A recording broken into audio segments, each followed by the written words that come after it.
চা খেয়ে নিয়েছি, তারপরে সরা পেন্টিং করছি, তারপরে এই যে ডিম টোস্ট। তো গাইস ডিম টোস্ট খেয়ে তোমাদের কাছে শেয়ার করছি। ধারগুলো একটু বাকি আছে, তো গাইস ধারগুলো একটু বাকি আছে, তো ততক্ষণে প্রদীপ করছিলাম, মাটির প্রদীপ বানিয়ে পুড়িয়ে রং করব আর ছড়া করছিলাম। তো এখন নেমন্তন্ন বাড়ি আছে, 2টোর সময় যাব, তো ঝটপট রেডি হয়ে তোমাদের কাছে ব্লগটা শেয়ার করছি।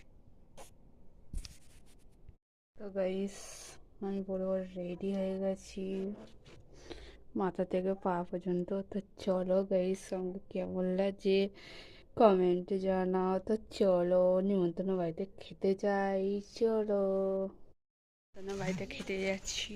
তো চলো খেতে তোমাদের ব্লগটা শেয়ার করছি। রান্না হয়ে গেল, তো খেয়ে দিয়ে তোমাদের কাছে শেয়ার করতে পারিনি, কারণ একটা বাড়িতে মা গেছিলো কাজ করতে, তো আমরাও গেছিলাম। তারপরে সেখান থেকে এসে পড়িয়ে ঠরিয়ে একটু নদীর ধারে ঘুরতে এসেছি। এই যে নদীর ধারে ঘুরতে এসেছি, তো সাইকেলে বসে থাকবো। তো 9:30 10টা যখন বাজবে, বা 10:30 পর্যন্ত যখন বাজবে, 9:30 বাড়ি চলে যাবো। তো গাইস তো চলো টাটা। রাতে কী করলাম রাতে শেয়ার করছি।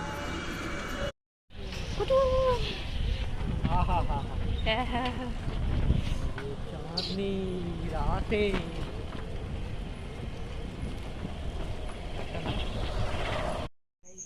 ভালো লাগে লাইক কমেন্ট সাবস্ক্রাইব করে চ্যানেলটা খুলে টাটা।